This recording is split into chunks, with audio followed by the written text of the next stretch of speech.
Cordiale saluto gentili amici e amiche, ben ritrovati per quanto riguarda questa edizione del nostro audio-video giornale.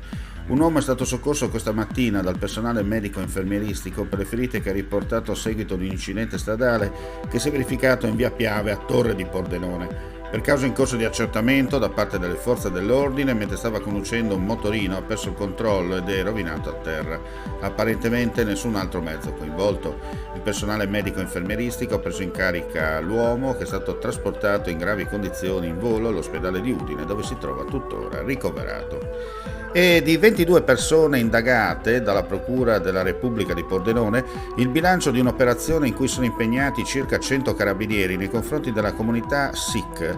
L'operazione è scattata in seguito alla maxi rissa avvenuta la scorsa settimana all'interno della stessa comunità Pasian di Pordenone. I carabinieri del comando provinciale hanno avviato una serie di perquisizioni personali e domiciliari, notificando i provvedimenti della magistratura alle persone indagate per il reato di rissa aggravata.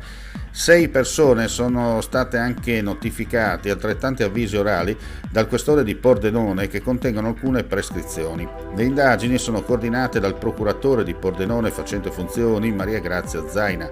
La maxi rissa di giorni fa aveva coinvolto una cinquantina di persone, durante la quale uno era stato gravemente ferito con una coltellata e altri 6 erano stati ricoverati in ospedale con ferite meno gravi. Un uomo è stato soccorso dal personale medico-infermieristico per le ferite che ha riportato a seguito di un infortunio sul lavoro che si è verificato questa mattina a Trieste. Per causa in corso di accertamento è caduto da un'altezza di circa 2 metri mentre stava svolgendo delle attività. Il personale medico-infermieristico lo ha preso in carico e l'ha trasferito d'urgenza in codice rosso all'ospedale di Catinara, dove si trova tuttora ricoverato. Andiamo a chiudere con un'altra notizia di cronaca.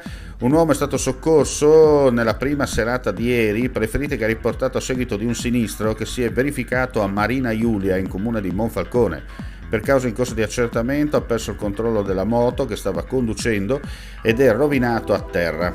È stato preso in carico dai sanitari e trasferito d'urgenza in codice giallo all'ospedale di San Polo, dove si trova tuttora ricoverato. Grazie per quanto riguarda questo appuntamento live.